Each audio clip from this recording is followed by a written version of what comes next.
Hi guys, நம்ம எல்லாருக்கும் சின்ன வயசில் பார்த்த டிராகன் பால் ஜி சீரிஸ் ரொம்பவே பிடிச்சிருக்கும். ஆனால் இப்போ எவ்வளோ தேடினாலும் டிராகன் பால் சீரிஸ் எபிசோட்ஸ் எதுவும் கிடைக்க மாட்டேங்குது. அப்படியே கிடைச்சாலும் ஏதாச்சும் 1-2 வீடியோஸ் தான் தமிழில் கிடைக்குது. ஸோ நம்ம சேனலில் ஃப்ரெஷ்ஷாக டிராகன் பால் சீரிஸ் ஸ்டார்ட் பண்ணுறோம். அதுவும் கோகு அவனோட சின்ன வயசில் எப்படியெல்லாம் கஷ்டப்பட்டு ட்ரைனிங் பண்ணால் அவனோட ஒவ்வொரு டெக்னிக்கும் பவரும் அவனுக்கு எப்படி கிடைச்சதுங்கிறத எல்லாத்தையும் 1 by 1 பார்ப்போம். சரி வாங்க, டிலே பண்ணாமல் எபிசோட்குள்ளே போயிடலாம். இந்த எபிசோட் ஸ்டார்டிங்கில் ரொம்ப வருஷங்கள் முன்னாடி, இது எந்த வருஷம்னு யாருக்கும் தெரியாது, மக்கள் நடமாட்டம் இல்லாத காட்டுக்குள்ளே தனியாக ஒரு பையன் வாழ்ந்துட்டு வரான் அப்படின்னு சொல்லி கதைய ஆரம்பிக்கிறாங்க.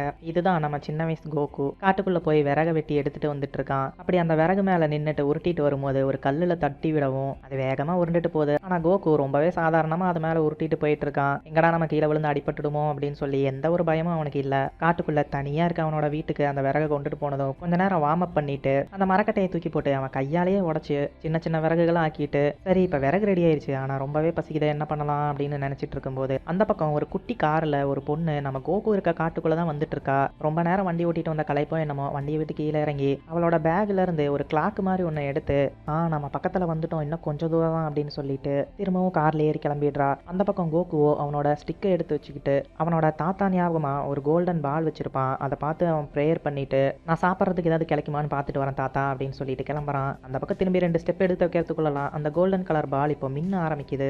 கோகுவும் அந்த பால் கிட்ட, ஏன் தாத்தா ஏதாவது சொல்லணுமா அப்படின்னு சொல்லி பார்க்குறான். அதுக்கப்புறம் அந்த பால் மின்னவும் இல்லை. சரின்னு சொல்லி கோகு அந்த இடத்துல இருந்து கிளம்பி போயிடுறான். கொஞ்சம் தூரம் காட்டுக்குள்ளே போனதும், என்ன சாப்பிடலாம் இன்னைக்கு, நேற்று தானே கரடி சாப்பிட்டோம், சரி இன்னைக்கு ஏதாவது கிடைக்குதா பார்ப்போம் அப்படின்னு சொல்லி காட்டுக்குள்ளே சுற்ற ஆரம்பிக்கிறான். அப்படி மரத்துக்கு மரம் தாவி போயிட்டு இருக்கும்போது ஒரு ஆப்பிள் மரம் இருக்கிறத பார்த்ததும் அதில் இருக்க ஆப்பிளை பறித்து சாப்பிட்டுட்டு அதை தூக்கி போட்டா கீழே இப்போ ஒரு சிறுத்தை புலி மாதிரி இருக்குது. அது மேலே விழுந்ததும் அதுக்கு இப்போ பயங்கரமாக கோபம் வந்துடுது. அது இப்போ கோகு அட்டாக் பண்ண வர அவன் அதுக்கிட்ட இருந்து தப்பிச்சு ஜாலியாக ஓடிட்டு இருக்கான். வேகமாக ஓடிட்டு இருக்கும்போது திடீர்னு கோகு மாயமாயிட அந்த சிறுத்தை புலி மலை மேல இருந்து பாவம் கீழே விழுந்துருது. அப்புறம் பார்த்தா கோகு கீழே இருக்க ஒரு மரக்கிளையை பிடிச்சு தொங்கிட்டு இருக்கான். சரி இதுக்கிட்ட இருந்து தப்பிச்சோன்னு சொல்லி பார்த்தா அந்த மரக்கிளை உடஞ்சி கோகுவும் கீழே தண்ணிக்குள்ளே விழுந்துடுறான். அப்புறம் தண்ணிக்குள்ளே இருந்து வெளியே வந்துட்டு அவனோட ட்ரெஸ் எல்லாம் எடுத்து காய வச்சுட்டு பாத்ரூம் போயிட்டு இருக்கும்போது ஒரு மீன் எட்டி குதிக்கிறத பார்த்துட்டு, ஆமா நம்ம மீன் பிடிச்சு சாப்பிடலாம்ல அப்படின்னு சொல்லிட்டு ஒரு மீனை பிடிக்க பார்க்குறான். அவனோட வாழை யூஸ் பண்ணி மீன் பிடிக்க பார்க்கும்போது தண்ணிக்குள்ள இருந்து ஒரு பெரிய மீன் வந்து அவனை கடிக்க பார்க்குது. ஒரே கிக்கில் அந்த மீனை மட்டையாக்கிட்டு இன்னைக்கு நமக்கு நல்ல வேட்டைதான்னு சொல்லி அந்த மீனை சமைச்சு சாப்பிட்றதுக்காக அவனோட வீட்டை நோக்கி இழுத்துட்டு போயிட்டு இருக்கான். அப்படி போயிட்டு இருக்கும்போது திடீர்னு ஒரு வித்தியாசமான சவுண்டு வரதை கேட்டதும் என்னடான்னு சொல்லி திரும்பி பார்த்தா, முன்ன பார்த்தோம் இல்லையா அந்த பொண்ணு அந்த காரை ஓட்டிட்டு இந்த வழியா தான் வந்துட்டு இருக்கா. காட்டுக்குள்ள யாரும் இருக்க மாட்டாங்கன்னு சொல்லி அந்த ரோட்ல வேகமா ஓட்டிட்டு வந்துட்டு இருக்க. திடீர்னு கோகு முன்னாடி இருக்கிறத பார்த்ததும் இவ பிரேக் போடணும்னு பார்க்குறா. ஆனால் அவன் மேலே வந்து இடிச்சிடறா. கோகுவும் பறந்து போய் மரத்து மேலே இடிச்சு கீழே விழுந்துடுறான். காருக்குள்ள இருந்து அந்த பொண்ணு எட்டி பார்த்துட்டு இவன் எப்படியும் உயிரோட இருக்க மாட்டான்னு சொல்லி பார்க்குறா. ஆனால் கோகு எழுந்து வந்து, நீ என்ன வித்தியாசமான மிருகமா இருக்க, என்னோட சாப்பாட்டை அடிச்சு பிடுங்கிறதுக்காக வந்தையா அப்படின்னு சொல்லி அந்த காரை ஒரு மிருகம்னு நினச்சிக்கிட்டு அதை அட்டாக் பண்ணுறதுக்கு வரான். உள்ள இருந்து வெளியே வந்த அந்த பொண்ணு அவ கையில் இருந்த துப்பாக்கியால் கோகுவை சரமாரியாக சுடுறா. அவ்வளோ புல்லட்டு பட்டாலும் கோகுக்கு ஒன்றுமே ஆகலை. சரி இதுக்கு மேலே விட்டோம்னா நம்மளோட சாப்பாட்டை இந்த மிருகம் தூக்கிட்டு போயிடும்னு சொல்லி திரும்பவும் அட்டாக் பண்ணுறதுக்காக வேகமாக வர, காருக்குள்ள இருந்து வெளியே வந்த அந்த பொண்ணு, இல்லை நான் காப்ளின் இல்லை, நானும் சாதாரண மனுஷன் தான் அப்படின்னு சொல்லி வெளியே வரா. கோகுவும் பக்கத்தில் போய் அவளை சுற்றி சுற்றி பார்த்துட்டு, நிஜமாவே நீயும் என்ன மாதிரி மனுஷன் தானா, ஆனால் நீ வித்தியாசமாக இருக்கியே, ரொம்ப வீக்காக வேற இருக்க அப்படின்னு சொல்லி கேட்குறான். அந்த பொண்ணும், இல்லை நான் ஒரு பொண்ணு, இதுக்கு முன்னாடி நீ பொண்ணுங்களை பார்த்தது இல்லையா அப்படின்னு சொல்லி கேட்குறா. எங்கள் தாத்தா பொண்ணுங்களை பற்றி சொல்லியிருக்காரு, இப்போ வாட்சி நான் ஏதாச்சும் ஒரு பொண்ணை பார்த்தனா அவங்க கிட்ட நான் ரொம்ப மரியாதையாக நடந்துக்கணும்னு சொல்லியிருக்காரு அப்படின்னு சொல்ல, ஆமாம் எங்கே உன்னோட வாழை காணோம் அப்படின்னு சொல்லி கேட்குறான். அப்போ தான் அந்த பொண்ணு கோகுக்கு வாள் இருக்கிறதையே பார்க்குறா.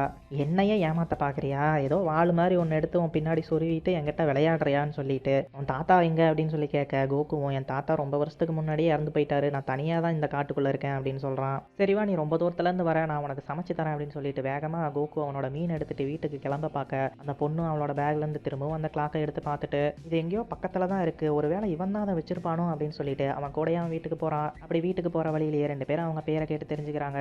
கோகு, என்னோட பேர் சன் கோகு, உன் பேர் என்ன அப்படின்னு சொல்லி கேட்க, அந்த பொண்ணு என்னோட பேர் புல்மா அப்படின்னு சொல்கிறா. கோகு அவன் வீட்டுக்கு போனதும் திரும்பவும் அந்த பால் மின்ன ஆரம்பிக்குது. தாத்தா என்கிட்ட ஏதோ சொல்ல வராரு அப்படின்னு சொல்கிறான். பின்னாடி இருந்து புல்மாவும், நீ அவன் தாத்தா இறந்துட்டாருன்னு சொன்ன அப்படின்னு சொல்லி உள்ளே வந்து பார்த்தா, இதை நீ தான் வச்சிருக்கியா அப்படின்னு சொல்லி வேகமாக அந்த பாலை எடுத்துக்க, என் தாத்தாவை தொடாத அப்படின்னு சொல்லி கோகு கத்துறான். இது பேர் டிராகன் பால், உனக்கு தெரியாதா அப்படின்னு சொல்கிறா. அவகிட்ட அந்த பாலை வெடுக்குன்னு பிடுங்கிட்டு, என் தாத்தா ஞாபகார்த்தமாக இதுதான் என்கிட்ட இருக்குது, அந்த பால் இன்னமும் மின்னிட்டே இருக்கிறத பார்த்துட்டு என் தாத்தா ஏதோ என்கிட்ட சொல்ல வராரு, இதுக்கு முன்னாடி ஆனால் இப்படி மின்னனதை நான் பார்த்ததே இல்லையே அப்படின்னு சொல்கிறான். ஆனால் புல்மா கிட்ட ஒன்றும் இல்லை, 2 டிராகன் பால் இருக்குது, இது ஒன்றும் என் தாத்தா கிடையாது, இதுக்கு பேர் தான் டிராகன் பால், இதை பற்றி நீ கேள்விப்பட்டதே இல்லையா அப்படின்னு சொல்லி கேட்க, கோகுக்கு அதை பற்றி ஒன்றுமே தெரியல. அவகிட்ட இருந்த அந்த 2 டிராகன் பாலையும் டேபிள் மேலே வச்சுட்டு கோகுவோட பாலையும் கொண்டு வந்து வைக்க சொல்ல, அவன் கொண்டு வந்து வச்சதும் இப்போ 3 ஒன்றா சேர்ந்து மின்ன ஆரம்பிக்குது. இப்போ தான் புல்மா அந்த டிராகன் பால் பற்றின சீக்ரெட்டை கோகு கிட்ட சொல்கிறா. இது மாதிரி மொத்தம் 7 பால் இருக்கு.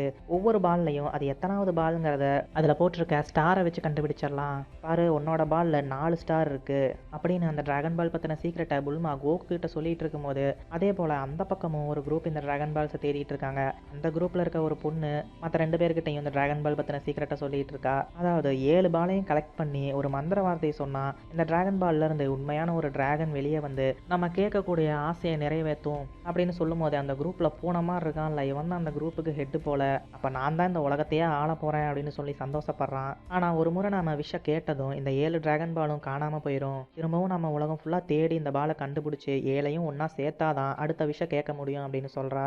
நான் எப்படியாச்சும் 7 பாலையும் கலெக்ட் பண்ணி எனக்கு ஒரு அழகான பாய் ஃப்ரெண்ட் வேணும்னு கேட்க போகிறேனே அப்படின்னு சொல்கிறா. சரி உன்னோட பாலை என்கிட்ட கொடுக்குறியா அப்படின்னு சொல்லி கேட்க கோகு அவனோட பாலை கொடுக்க மாட்டான். சரி சரி உனக்கு என்ன வேணும்னு எனக்கு தெரியும் அப்படின்னு சொல்லி கோகுவை செடியூஸ் பண்ண பார்க்க அவள் என்ன பண்ணுறான்னு கூட தெரியாமல் அதுக்கான உன் பேண்டியெல்லாம் நான் தொடமாட்டேன் அப்படின்னு சொல்கிறான். அதை கேட்டதும் புல்மா காண்டாயிடுறா. சரி இவனை சமாளிக்க முடியாதுன்னு சொல்லி, ஆமா உன் தாத்தா உங்ககிட்ட பொண்ணுங்களை பார்த்தா ரொம்ப நல்லபடியாக நடந்துக்கணும்னு சொன்னார்ல, அப்போ நீ எனக்கு மற்ற டிராகன் பால்ஸை கண்டுபிடிக்கிறதுக்கு ஹெல்ப் பண்ணுவியா அப்படின்னு சொல்லி கேட்குறா. கோகுவும் கொஞ்சம் யோசிச்சுட்டு, சிட்டியிலேருந்து இவ்வளோ தூரம் கிளம்பி வந்தையே, இங்கே தான் டிராகன் பால் இருக்குன்னு உனக்கு எப்படி தெரியும் அப்படின்னு சொல்லி கேட்க, அப்போ புல்மா அவளோட பேக்லேருந்து அந்த கிளாக்கை எடுத்து காமிச்சு, இது ஒன்றும் சாதாரண கிளாக் இல்லை, இது ஒரு ரேடார், நானே கண்டுபிடிச்சது. இந்த உலகத்தில் எந்த மூலையில் டிராகன் பால் இருந்தாலும் சரி இதை வச்சு என்னால் கண்டுபிடிச்சிட முடியும். நான் அழகு மட்டும் இல்லை ரொம்பவே புத்திசாலியும் கூட அப்படின்னு சொல்லி சிரிக்க ஆரம்பிக்கிறா. கோகு அடுத்த பால் எங்கே இருக்குது அப்படின்னு சொல்லி கேட்க, அது இன்னும் 1600 கிலோமீட்டருக்கு அந்த பக்கம் இருக்குது, இங்கேருந்து ரொம்ப தூரம் போகணும் அப்படின்னு சொல்ல, இங்கேருந்து நம்ம அங்கே நடந்து போகிறதுக்கு எவ்வளோ நேரம் ஆகும் அப்படின்னு சொல்லி கோகு கேட்குறான். அவ்வளோ தூரம் என்னால் நடந்தெல்லாம் போக முடியாதுன்னு புல்மா அவளோட பேக்லேருந்து இன்னொரு பாக்ஸை எடுத்து அதுலேருந்து குட்டியாக ஒரு பாட்டிலை எடுத்து அதோட ஸ்விட்சை ஆன் பண்ணி தூக்கி போடுறா. அது இப்போ ஒரு பைக்காக மாறிடுது. இதை பார்த்து கோகு, அப்போ நீ காப்ளின் இல்லை ஒரு சூனியக்காரியா, நீ என்னதாண்டா பேசிகிட்டு இருக்க, இது பேர் ஹொய் பொய் கேப்சூல், சிட்டியில் இருக்கிற மக்கள் எல்லாருக்கிட்டையுமே இது இருக்கும், நீ வந்தேன்னா உனக்கே தெரியும் அப்படின்னு சொல்லி கோகுவையும் கூப்பிட்டுட்டு 2 பேரும் இப்போ பைக்கில் கிளம்பி போகிறாங்க. கொஞ்சம் தூரம் போனதும் புல்மா பைக்கை நிறுத்திட்டு, இரு நான் வந்துடுறேன் அப்படின்னு சொல்லிட்டு வேகமாக போகிறா. கோகு கம்முன்னு இருக்காம, ஏன் பாத்ரூம் வந்துருச்சா அப்படின்னு சொல்லி கத்துறான். புல்மாவும் குடுகுடுன்னு ஒரு பாறை பின்னாடி ஓடி போயிட்டு இந்த பக்கம் வராத அப்படின்னு சொல்லி கத்துறா. அதுக்கே நீ அவ்வளோ தூரம் போகிற, இங்கேயே பாத்ரூம் போகலாமே அப்படின்னு சொல்ல, கோகுவும் என்னாச்சு பாம்புக்கு இது கடிச்சிருச்சா அப்படின்னு சொல்லிட்டு குடுகுடுன்னு ஓடி போய் பார்க்குறான். அங்கே டிராகன் மாதிரி ஒரு பறவை புல்மாவை பிடிச்சு வச்சிருக்கு, அது பேசுது வேற. நம்ம கோகு கிட்ட நீ யாரா தம்பி அப்படின்னு சொல்லி கேட்க, கோகுவும் என்னோட பேரு சன் கோகு, நீ யார் இவளோட ஃப்ரெண்டா அப்படின்னு சொல்லி கேட்குறான். ஆமா ஆமா நான் இவளோட ஃப்ரெண்டு தான், நாங்கள் கொஞ்சம் தனியாக பேச வேண்டியிருக்கு, நீ இங்கேயே வெயிட் பண்ணு அப்படின்னு சொல்லிட்டு கோகுவை ஒரு கயிறு வச்சு கட்டி போட்டுட்டு புல்மாவை தூக்கிட்டு அங்கேருந்து பறந்து போயிடுது. கோகுவும் கீழே இருந்து நான் இன்னும் எவ்வளோ நேரம் இங்கேயே வெயிட் பண்ணணும் சொல்லிட்டு போ அப்படின்னு சொல்லி கத்துறான். அப்போ புல்மா என்னடா பண்ற, நான் வந்து காப்பாத்துறா சொல்லி கத்தும் போது கோகு, அதை இங்கே இருக்கும் போதே சொல்ல வேண்டியதான், அவ்வளோ தூரம் போனதுக்கு அப்புறம் தான் கத்துவியா. அவனோட வாளால் அந்த கட்டை அவுத்துட்டு உடனே ஓடி போய் அந்த பைக்கில் ஏறிட்டு இதை எப்படி ஓட்டணும், இந்த பட்டன் அமுத்தனா கிளம்பிடுமா அப்படின்னு சொல்லி ஒரு பட்டன் அமுத்த வண்டி ஸ்டார்ட் ஆகிடுது. எப்படி பைக்கை ஓட்டணும்னு கூட தெரியாமல் கோகு அதை முறுக்க அது ரொம்ப வேகமாக போகவும் கோகு என்ஜாய் பண்ணுறான். அந்த பைக்கிலே வேகமாக பறந்து போய் அவளை காப்பாற்றலான்னு பார்க்கும்போது திரும்பவும் கீழே விழ ஆரம்பிக்கிறான். இதை பார்த்து அந்த பறவை வேற சிரிக்குது. கீழே விழுந்துட்டு இருக்கும் போதே அவனோட அந்த குச்சியை எடுத்து பெருசாகு அப்படின்னு சொன்னதும் அந்த குச்சியும் ரொம்பவே பெருசாகிடுது. அதை வச்சு அந்த பறவையை அடிக்க ஒரே அடியில் அதோட கதை முடிஞ்சிடுது. ஆனால் என்ன, புல்மா அதோட காலில் எல்லாம் மாட்டிட்டு இருந்தா, அவ்வளோ உயரத்துலேருந்து இப்போ கீழே விழவும் என்ன பண்ணுறதுன்னு தெரியாமல் பயங்கரமாக கத்துறா.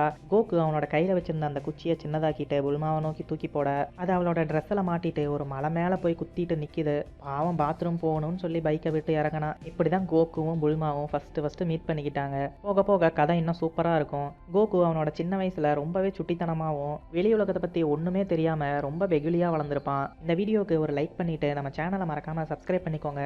உங்கள் ஃப்ரெண்ட்ஸுக்கும் நம்ம சேனலை கொஞ்சம் ஷேர் பண்ணி விடுங்க. அடுத்த எபிசோடில் பார்க்கலாம். தேங்க்யூ.